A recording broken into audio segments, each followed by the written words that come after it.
Hello there, ladies and gentlemen, and welcome to another episode of CookieCast. Today on CookieCast, it's the NFL podcast, Laces Out. I was going to say American football, but it's all the same. It all works, doesn't it? No guest. I've got to break that one to you straight away, so you don't go into it expecting a guest. There is no guest. I tried. I really did. But, that time of year, people have commitments. It's a busy time.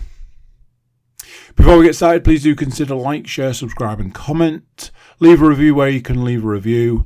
And obviously the big one is share the podcast around. If you've got an NFL fan in your life, send them this podcast. They might even thank you for it. Right, let's get started. Here we go. This is CookieCast. Laces Out.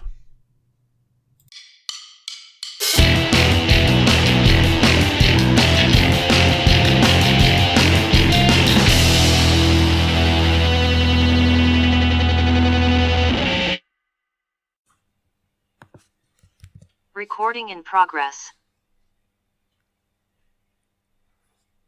Hopefully. Apparently. Go on. Take it away. Well, no, I was just going to say, welcome on in, one and all. And obviously, this week's podcast has a slightly different flavour to it than last week's podcast. Mainly because my stupid face is on your screen. And Stuart Woodmansey's face is not on your screen. Now that could tell you one of two things. Either he just doesn't want to do this anymore, or what's more likely is that I've returned from my self-imposed exile to mainland Europe, and returning from injury. Of course, yes. I've come back from mandatory mini camp. I think we're for this podcast. We're referring to it as a bye week because that would we'll go with that. Yeah, I'm back fresh off my bye, and I'm ready and raring to go. I may say as well that I did listen to last week's podcast, and Mr. Woodmansey did a superb job filling in. It was. Bang up the job. He obviously as a seasoned podcast host veteran, I think we kind of knew that the other reign was in safe hands, and he did not disappoint. He brought us home. It was good. Very well done. So I like I say, took heed of all the details from last week's podcast, and I actually, rather than just letting Mr. Woodmansey do all of the heavy lifting in the book regard, I listened along, watched along on the YouTubes, and actually wrote down everything that I needed to do at the time. So I do have all of Week 13's game picks, side bet, all of that stuff in front of me right now. So from a Week 13 game pick perspective, there were 13 games in total. 6 teams were on bye. I can't remember off the top of my head which teams were on bye. I know that the Ravens was one of them. That's the one I'm like, I remember the Ravens. I'm not seeing the Vikings name here. So I'm pretty sure they were also on bye. That would make sense. But after that, I couldn't tell you. I mean, I could just look at my phone, which is literally there. But I'm a truly, truly lazy man, so I'm not going to do that. So 13 games in total. Therefore, 13 points up for grabs. In joint last/second place, obviously as there was 3 of us picking last week, with 8 out of 13 selections correct. Not bad. It's the gentleman you see on your screen, ladies and gentlemen, myself and Mr. Cook. Even though we had a few differences in our picks, we both managed to end up with 8 out of 13 selections correct. The 2 games that we had picked differently was that I had the Texans beating the Broncos, which came off. Andy had the Rams beating the Browns, which came off. the rest of the games we all picked the same. So myself and Andy were let down by the Steelers losing at home to the Cardinals. Not good. The Eagles losing at home to the 49ers. Not good. The Chiefs losing at home to the Packers. Sorry, the Chiefs losing away at the Packers. Not good. And the Jaguars losing at home to the Bengals, which was probably one of the biggest shocks of the weekend. That has got to be up there as... Considering that the Bengals were going in with a backup quarterback, I mean the rest of the team was pretty much bang up to snuff. To be fair, they were literally only missing Joe Burrow. Yeah. So yeah, strange one. Therefore, winning the week with 10 out of 13 selections correct. It was our guest from last week, Mr. Stuart Woodmansey, guest host. Guest host. He was only let down by the Chiefs not beating the Packers, the Jaguars not beating the Bengals, and the Steelers not beating the Cardinals. Everything else, he got spot on the money. So he was almost getting a full boat. So that means that he gets a point for the collective guest and moves the guest on to 6.5 points for the season. Andy remains on 5 points for the season. I'm languishing way down in third place with 1.5 points on the season. I need to step my game up somewhat, so to speak. I'm not going to lie, it is the thing that keeps me going week in, week out when we get to the side bet. So, yeah, I feel the side bets, the season side bet has maybe got away from me somewhat. Well, funny you should mention that, Andrew, because speaking of the side bet, obviously in the book I have written down Andy's teams, and then in the book I've also written down, you need to be watching this on YouTube to get the point, Paul's teams, as obviously I had nothing to do with the picking of those teams last week. It was all down to Mr. Woodmansey, and as covered on the podcast, he did in fact say, do I pick sensibly or do I pick a little less sensibly? I mean, I don't think that was the exact phrasing that he used, but I believe that was the sentiment he was going for, so to speak. Depending on the outcome, my bank account will be either a little lighter or exactly the same. Your bank account will be slightly lighter, or he'll be getting an invoice in the post, shall we say. So, Andy started off with the Dolphins to beat the Commanders. Nice one. So, unfortunately, it ends there. For a little bit. He did have the Chiefs to beat the Packers. Big fat no there. That's a banker game, is that one? The Steelers to beat the Cardinals. Big fat no there. But does bring it back at the end with the Lions to beat the Saints. So not all terrible. 2 points from a possible 4 to move Andy to 29 points from a possible 52. Stuart done some excellent selections for me. He had picked the Buccaneers to beat the Panthers, the Falcons to beat the Jets, the Chargers to beat the Patriots in, oh my good lord, a game that should never be viewed by anyone for the rest of time. 2 field goals in an entire 60 minutes of football. That is... It's potentially one of the worst games of football that has ever graced our screens. And I had the unfortunate... He's clearly seen it. Yeah, I had the unfortunate, not quite viewing of it, but it was featured somewhat on Red Zone, and it was like, what are we doing here? I also saw the power rankings for the NFL after week 13. Patriots 31, out of 32. Yeah, not great. So, 3 out of 3 so far for Mr. Woodmansey. Swine. Would he get the full vote? Sadly, he would not, with the 4th selection being the Jaguars to beat the Bengals. Probably the banker of the weekend, and it's not paid off for him nor myself, sadly. So yes, just ending up with 3 out of the 4 points available.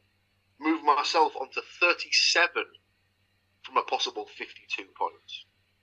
So that's basically 2 full weeks of getting no points correct for me, really, for Andy to come back into it. But as we've said, the side bet remains on until the end of the season. So stranger things have happened.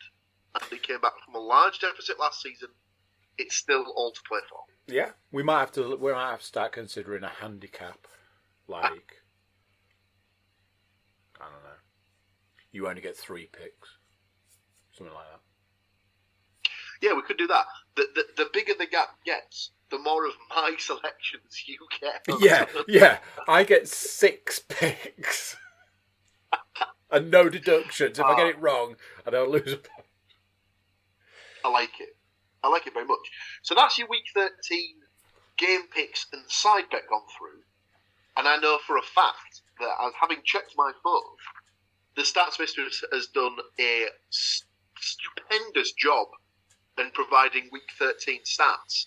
So I believe, am I correct in thinking it would be you to start on this for this week's from the stats? Absolutely, positively. Big shout out to the Stats Mistress. She was on the Bobby today. I hadn't even checked my emails, and poof, there it was. So big shout out to the Stats Mistress for this week's stats, and I believe Nate Davis of USA Today is credited with the majority of the stats. This is NFL Week 13 stats for the 2023 season, I'm assured. The first one, hefty. San Francisco 49ers dismembered the Philadelphia Eagles 42-19 at Lincoln Financial Field in a much hyped, if highly disappointing, rematch of last season's NFC Championship game. Niners quarterback Brock Purdy may well have bypassed Eagles quarterback Jalen Hurts in the MVP race after throwing for 314 yards and 4 touchdowns on Sunday. Of course, Purdy's elbow injury in the NFC title game was the point where San Francisco's Super Bowl hopes, at least for the 2022 season, evaporated. Number 2, the 49ers improved to 9-1 this season in games when wide receiver Deebo Samuel has played. The lone loss coming at Cleveland when a shoulder injury knocked him out. Sunday, the trash-talking Samuel backed up the yak with 138 yards from scrimmage and 3 touchdowns.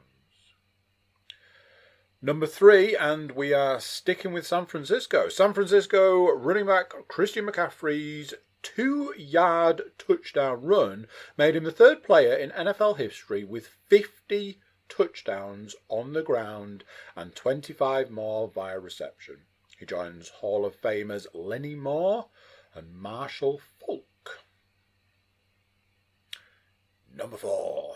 Philadelphia and the Denver Broncos, who entered Week 13 as the NFL's hottest teams, just like that one sinking, both saw their 5-game winning streak snapped. I don't want to highlight that the first week that I was like, yeah, I think the Broncos have got this one.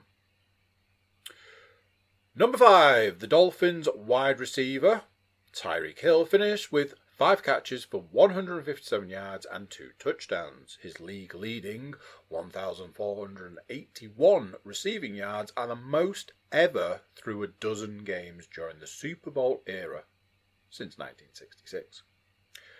And 6, and final for me, Huge game in Houston on Sunday. The Texans roping the Broncos in a game that could determine which of these teams qualifies for a playoff spot. That is the end of my stats, but that is not the end of the stats. Paul, take it away. No, it is not. It's not. It's a weird sort of thing with that.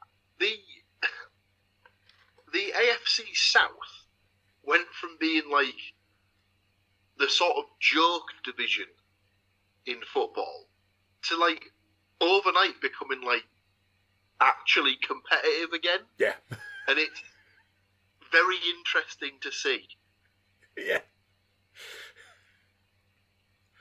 However, continuing the stats, congratulations to Mike Evans. On Sunday, the Tampa Bay Buccaneers Pro Bowler became the first player in NFL history to start a career with 10 consecutive 1,000-yard receiving seasons. Evans' 7 grabs for 162 yards and a score were pretty much the difference in the Bucs' 21-18 win over the Carolina Panthers, who remained stuck on one win even after the ousting of coach Frank Reich. Sad times. Also, congratulations to James Conner. The Arizona Cardinals may not have much left to play for in 2023, but he was scintillating. 105 yards and 2 touchdowns rushing on Sunday in his return to Pittsburgh, where he overcame cancer whilst playing for the Pitt Panthers and later starred for the Steelers, who drafted him in 2017. Quite the comeback story there. Absolutely. New Orleans Saints quarterback Derek Carr is dealing with shoulder, back, and concussion issues, and has now failed to finish 3 games this season. His new team falling a full game behind the first place Atlanta Falcons in the NFC South standings after Sunday's loss to the Detroit Lions. Saints running back Alvin Kamara scored his 52nd and 53rd career rushing touchdowns on Sunday, breaking Mark Ingram's franchise record. Oh, good Christ. You've put this in on purpose, you filthy slug. Joe Flacco, ... He passed for 255. For those of you not watching this on YouTube, you need to watch it for Andy's victory dance that he's thoroughly enjoying at the moment. He passed for 254 yards and 2 touchdowns for the Cleveland Browns, who lost on Sunday to the resurgent Los Angeles Rams. Still think the Jets could have maybe used that kind of production from the Super Bowl 47 MVP. No, they couldn't. No one in their right mind needs Joe Flacco anywhere near their franchise. And finally for me, the Patriots have suffered multiple home shutouts in a season for the first time in their almost 64 years of existence. Is it too easy to say at this point that we should be calling time on the Bill Belichick influence in New England? Here's my theory that I've been passing around the last few days. I imagine come end of this season, the Patriots are going to go to Belichick and say, right, we've got 2 things on the table right now to offer you. Number 1 is you can retire as head coach of the New England Patriots, have your legacy cemented as one of, if not the greatest head coach in the game.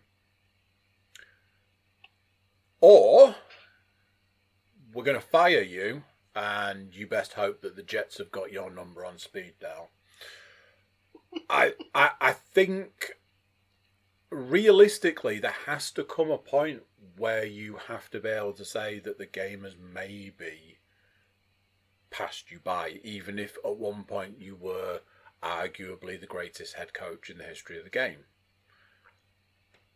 There's this whole air of he's trying to prove that he can do it without Brady. but we're several seasons past that point, whereas now it's dropping into, this is just embarrassing. A head coach of Belichick's calibre should not have a season that looks anything like this. To say that this is going to go on his record is... yeah, it's not good. It's not a good look, that's for sure. It is worried. Obviously, you kind of understand why he's sticking around, because obviously he's only, 10 or so wins away from the all-time head coach winning record. Yeah. So I imagine it's a case of he wants to at least get that, and then maybe tack a few more on so it makes it, difficult for anyone to get even close to it and things like that. But yeah, at the current rate, how many more seasons is that going to take? Well, if he's going to be dealing with double-digit losses on the season just to begin with, that only gives him a maximum of 7 games that he's going to win. So it's not great, shall we say? Not great, but I wouldn't be surprised if, come the end of the season, and I believe they refer to it as Black Monday, as the day when some of the teams make the change at head coach. I would be very surprised if, come the start of next season, he is neither the coach of the New England Patriots nor the head coach of at least one more team. You can't be head coach of more than one team. That's not how that works. But yeah, I would be very surprised if he's not a head coach in the NFL next season. I 100% agree. At the very least, and I mean the very least, he will not be coaching the Patriots come next season. I think that's a given. And I think, you've got to start looking towards your fan base come a certain point. Even die-hard Patriots fans, they're not gonna be happy going into another season looking like this. Bearing in mind where they came from, 5 years ago? They were still winning Super Bowls. It's just not a good look. No, very true, very true. So, week 13 is in the books. We've done and dusted, we move on. We move to week 14, and obviously you've now been watching for around 30 minutes or so. The eagle-eyed and eagle-eared amongst you will have noticed you haven't heard anyone else's voice at this point, other than myself and Mr. Cook. Therefore, no guest was available for this particular week. So we've done it again, ladies and gentlemen. We've dug into our bag of tricks. I've asked my good lady wife to step up to the plate and provide us with some excellent picks. As always, you might notice a pattern when it comes to Mrs. Williams' picks. When it comes to a certain team that played purple, as I believe in the handful, shall we say, times I've asked her to make predictions, she has yet to predict that the Baltimore Ravens will lose a game. Let's see if she's picked that way this week. Honestly, I don't think it's a bad plan of action. If you like, the Ravens, they're probably going to win. More than likely. So, week 14, 15 games in total this week. Only 2 teams that were left to take a bye, which was the Cardinals and the Commanders. I believe they are the last 2 teams to take a bye this season. Let me just double check. Every other team looked to have played 12 games. That is correct. They are the last 2 remaining teams to take their bye this season. So, after week 14, we'll be back to a full slate of 16 games each and every week for the remainder of the 4 weeks of the regular season. And then, of course, we'll move into the lottery of the playoffs. But for week 14, we see the opening game on Thursday Night Football is, oh dear Lord, not one to be watched, as it is the New England Patriots at the Pittsburgh Steelers. So obviously the Patriots go into this one in absolutely no form whatsoever, and I'm pretty sure the Steelers are going to be onto their backup quarterback. So, Yeah, so are we going to see another all field goals game? My fantasy team managed to put the sword to the Steelers quarterback last week, as is the way with any quarterback that goes on to my fantasy team. So, sorry, Pittsburgh. So yes, there's going to be a backup quarterback situation there. I mean, I honestly don't know what it is the Patriots are doing at this point in time, as far as who is playing week in, week out. The coin. It's not looking great. Obviously, the game being in Pittsburgh, you would think would lend to the Steelers being the heavy favourite on this one, and that's the way we've all gone. We've all taken the Steelers to get the win in that one. Moving on to the Sunday slate games. Excuse me. The next one up is the Buccaneers at the Falcons. Obviously, it's a divisional game. Andy has gone with the Falcons to get the win on this one, whereas myself and Amy have taken the Buccaneers. Obviously, divisional games usually have a little bit more spice in them. Wouldn't be surprised to see that one go either way, to be honest with you. Next up is the Rams at the Ravens. As we said in the stats, the Rams have found a bit of a resurgence at the moment. So they're coming off the back of a win against the Browns. However, we all believe that little resurgence will be ground to a halt, as we've all taken the Ravens to get the win in that particular game. Next up, we have the Lions at the Bears. Myself and Andy have taken the Lions on that one. Amy fancies the Bears to get the win there. Again, it is a divisional matchup, so strange things have happened. Next up, it's the Colts at the Bengals. Obviously, the Bengals are both of these teams, in fact, running off backup quarterbacks at the moment. So I've gone with the Colts, as I feel they're sort of riding the hot hand with Gardner Minshew at the moment. Andy and Amy both taking the Bengals on that one. We have the Jacksonville Jaguars at the Cleveland Browns. We've all taken the Jags on this one. However, I think it's day to day as to whether Trevor Lawrence will be ready in time for this one. Obviously, he left the game against the Bengals on Monday with a knee injury. It was something to do with his lower leg. And when it happened, he couldn't walk. Like he couldn't physically stand and walk enough before collapsing, and I was like, that's a season ender.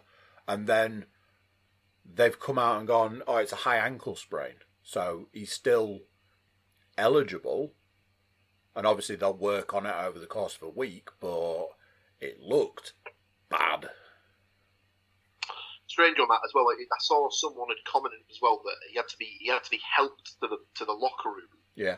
With staff, and it didn't go unnoticed that obviously the Jacksonville Jaguars are owned by a certain Khan family that might be involved in a certain wrestling company that's somewhat elite, apparently, and they can't afford a cart to transfer their injured players into the locker room, which did not go down well. Anyway, we'll move on. Next up, we have the Panthers at the Saints. Myself and Andy have taken the Saints on that one. Amy's given a bit of love to the Panthers. That might bite him in the ass.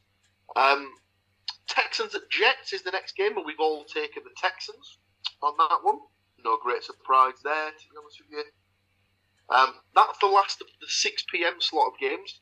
We move to the 9 o'clock hour, where we see the Vikings taking on the Raiders in Las Vegas. I'm the only one who's gone with the Raiders with the home field advantage here. Both Andy and Amy fancy the Vikings to get the win.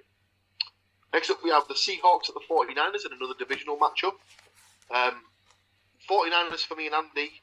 Amy has taken the Seahawks on that one. Contender for Game of the Week sees the Bills travelling to Kansas City to take on the Chiefs. Obviously, the Chiefs coming off the back of a surprise loss against the Packers, and the Bills coming off the back of a bye. Probably the best time for the...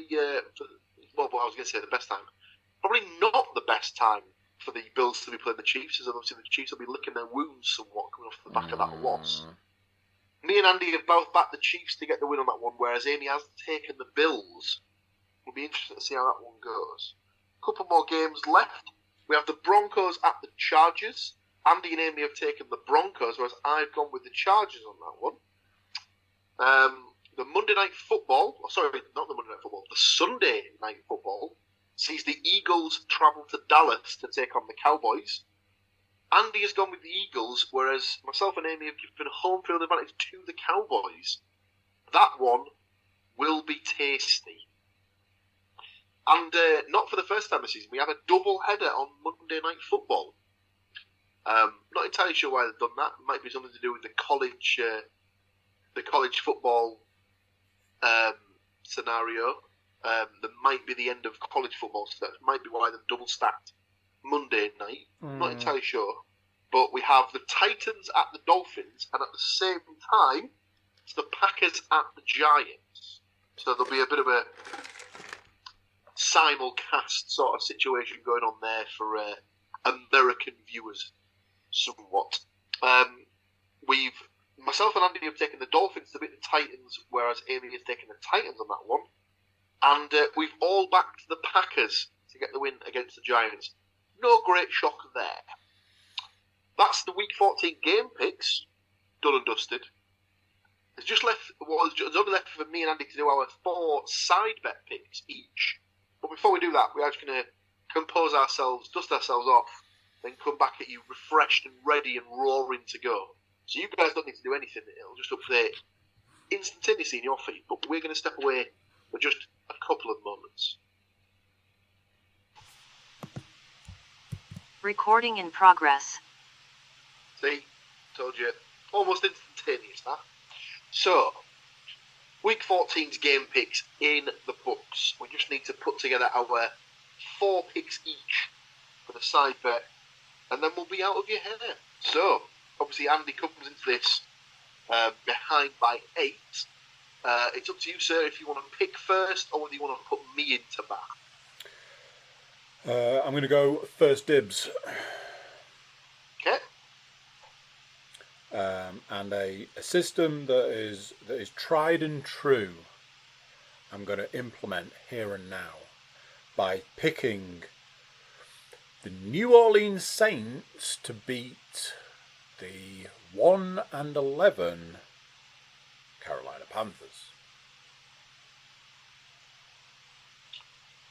It's a solid start.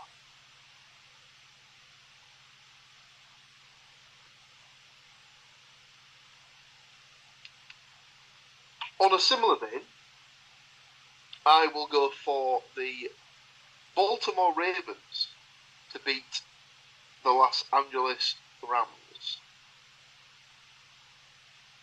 And quickly on the heels of that, I will also pick a Detroit Lions to beat the Chicago Bears. Oh, I had my eye on that one. Your next 2. I'll take the Miami Dolphins to beat the Tennessee Titans. I think the Dolphins got enough there to get that one done. Yep.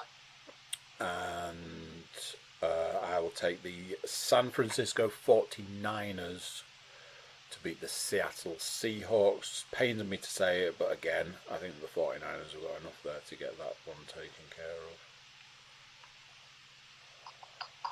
Right, so my 2 to round out the week. I mean, like, everything... It would make so much sense to just pick the Steelers at home to the Patriots, but the Steelers have been so inconsistent this season that, honestly, them losing to the Patriots wouldn't surprise me. Nope. Because they're at home, I can't believe I'm about to say this, but I'm going to go with the Chargers to beat the Broncos, which does sound ridiculous because, as everyone knows, the Chargers are going to charge. And I'll go for the Packers to beat the Giants.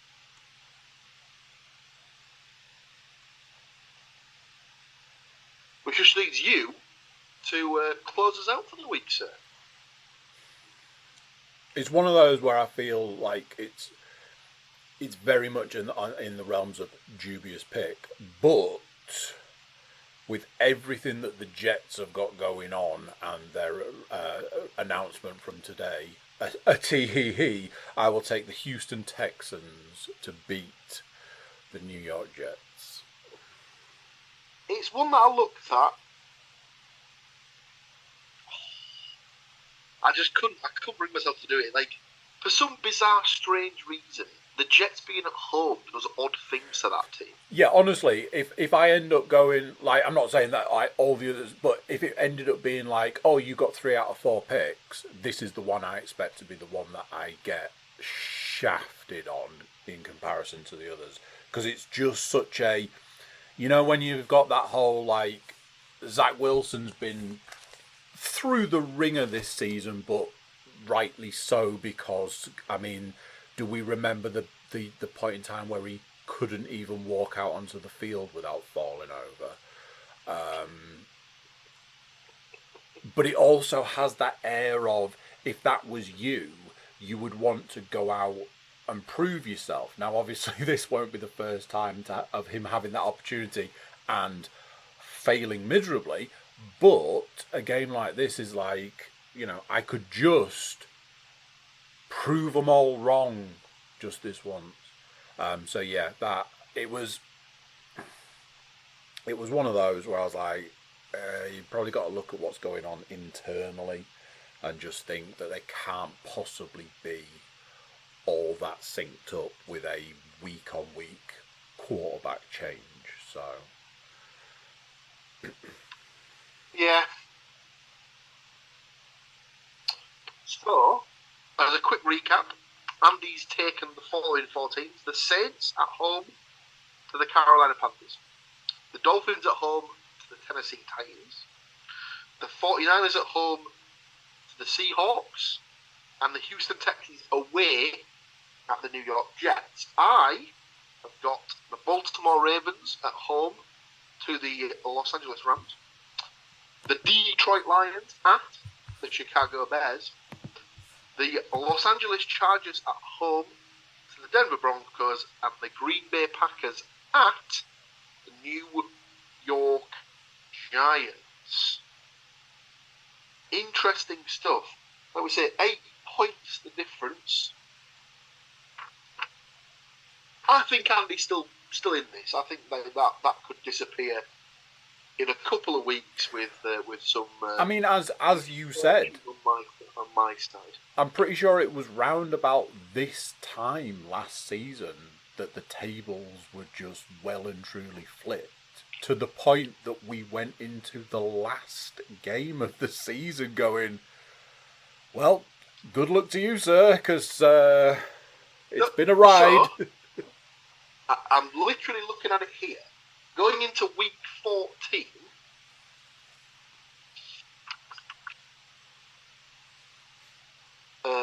I had a 6-point lead. Okay.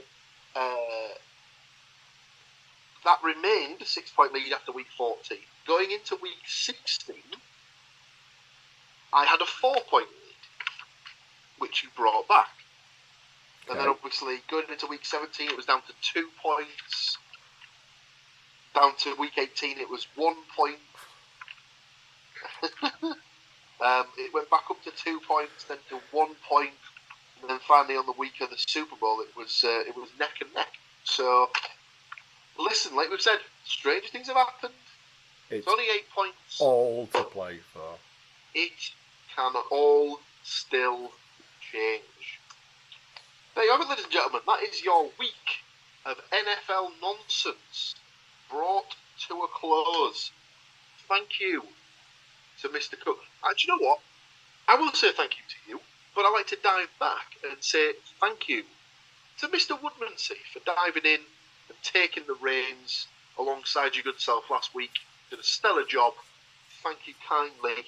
Obviously did fantastically well at picking for the side bet for me also. So, nice. Thank you to Mr. Woodmansey. Thank you to you, Mr. Cook, for joining me again this week. And thank you to all of you listeners, watchers, viewers, contributors for coming along week in, week out to listen to two or possibly more of us drone on about an American sport loved by us over here across the pond. Join us again in a week's time where we'll break it all down and go through it all again for you. But until then, take care of yourselves and we'll see you in a week's time. Tatty bye. So there you go, what do you think of that? Another week gone, another week of games gone, another week of games to look forward to. Starting to get to the back end of the season now, starting to see what the playoffs are shaping up like. It's all very exciting. Obviously, we've got that side bet situation as well. Big thank you for watching, big thank you for listening, big thank you for being here. Before you go, click a few buttons for me. Like, share, subscribe, comment, the lot. Check out the website, thecookiecast.com. There you'll find social media links and an email button, and that way you can get in touch with us.